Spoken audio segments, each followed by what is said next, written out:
ഇനി നമുക്ക് കുറച്ച് പച്ചക്കറികളൊക്കെ കൃഷി ചെയ്തതൊക്കെ ഒന്ന് വിളവെടുക്കാം കേട്ടോ. പപ്പായയാണ് അവിടെ വിളവായി നിൽക്കുന്നത്. അതുപോലെ കുറച്ച് തക്കാളി ഒക്കെ പഴുത്തിട്ടുണ്ട് കേട്ടോ. നമ്മുടെ വീട്ടിന് ആവശ്യത്തിനുള്ള എല്ലാ സാധനങ്ങളും നമ്മൾ തന്നെ കുഴിച്ചിട്ട് ഉണ്ടാക്കുന്നതാണ് നല്ലത് കേട്ടോ. അതായത് പച്ചമുളക്, കാന്താരി മുളകാണ് ഞാനിവിടെ ഇന്ന് വിളവെടുക്കുന്നത്. കാന്താരി മുളക് നമുക്ക് വീട്ടാവശ്യത്തിന് ഒരു തൈ വെച്ചാൽ തന്നെ ധാരാളം ഉണ്ടാവും കേട്ടോ. നമുക്ക് ആവശ്യമുള്ള എന്താ വെച്ചാൽ അതുപോലെ പൊന്നാങ്കണ്ണി ചീര, ഇത് ഗ്രോ ബാഗിലാണ് കേട്ടോ ഞാൻ വെച്ചത്. നിലത്ത് വെക്കാട്ടി ഇത് നല്ല വൃത്തിക്ക് കിട്ടണം നല്ലത് ഗ്രോ ബാഗിലാണ് കേട്ടോ. അപ്പോൾ അതും നമുക്കൊന്ന് കുറച്ചൊന്ന് വിളവെടുക്കാം. അതുപോലെ തക്കാളി, കുറേ തക്കാളി ഉണ്ടായിട്ടുണ്ട്. അതിൽ ഒരു 3 പഴുത്തിട്ടുണ്ട്. ഇത് നമുക്കൊന്ന് എടുക്കാം. നിങ്ങൾ വീട്ടിലൊക്കെ നിങ്ങളെ ആവശ്യത്തിനുള്ള സാധനങ്ങളൊക്കെ ഒന്ന് ഉണ്ടാക്കി നോക്കി. ഇതുപോലെ കുറച്ചായാലും കുറച്ച് കിട്ടിയാലും ദിവസം നമുക്ക് ഓരോ പച്ചക്കറി വെച്ചിട്ടെങ്കിലും നമുക്ക് നമ്മുടെ വീട് പരിസരത്തുനിന്ന് നമുക്ക് എടുക്കാൻ പറ്റും.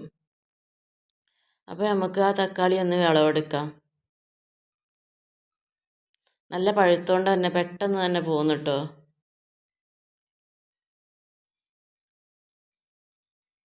വേണ്ടോ ഇതുപോലെ നല്ലോണം ഒന്ന് കട്ട് ചെയ്ത് നമുക്ക് എടുക്കാം.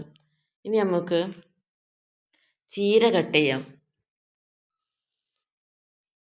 ചുമന്ന ചീരയാണ് കേട്ടോ അത്.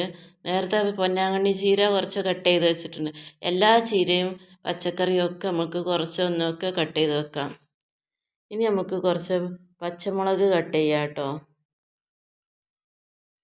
നമുക്ക് പച്ചമുളകൊന്നും ഇല്ല ഒരുപാട് സ്ഥലമൊന്നും ഇതിന് ആവശ്യമില്ല. നമ്മുടെ വീട്ടിൽ ഇത്തിരി സ്ഥലം ഉണ്ടെങ്കിലും അവിടെയൊക്കെ ഗ്രോ ബാഗ് വെച്ചിട്ടൊക്കെ നമ്മളൊന്ന് കുറച്ചൊന്ന് മെനക്കെടണം എന്നുള്ളൂ. ഈ ഓരോ കാര്യങ്ങൾക്ക് ഒത്തിരി നേരം, ഒരു വൈകുന്നേരം വെള്ളം നനച്ചു കൊടുക്കണം.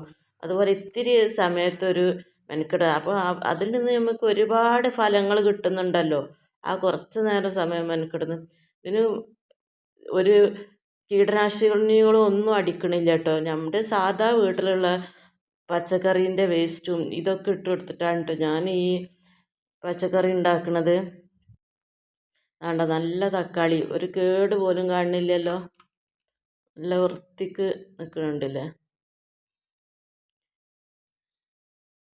ഇനി നമുക്ക് എന്ത് ചെയ്യാം, കുറച്ച് വലിയ മുളകൊന്ന് കട്ട് ചെയ്തെടുക്കാം കേട്ടോ.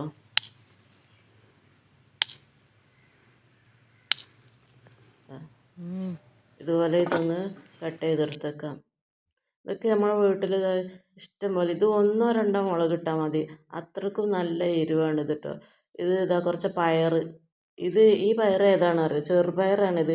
വീട്ടിൽ ചെറുപയർ കൊണ്ടുവന്നപ്പോൾ മുളപ്പിച്ചത് ഞാൻ ഇതുപോലെ കൊണ്ടിട്ടതാണ് കേട്ടോ.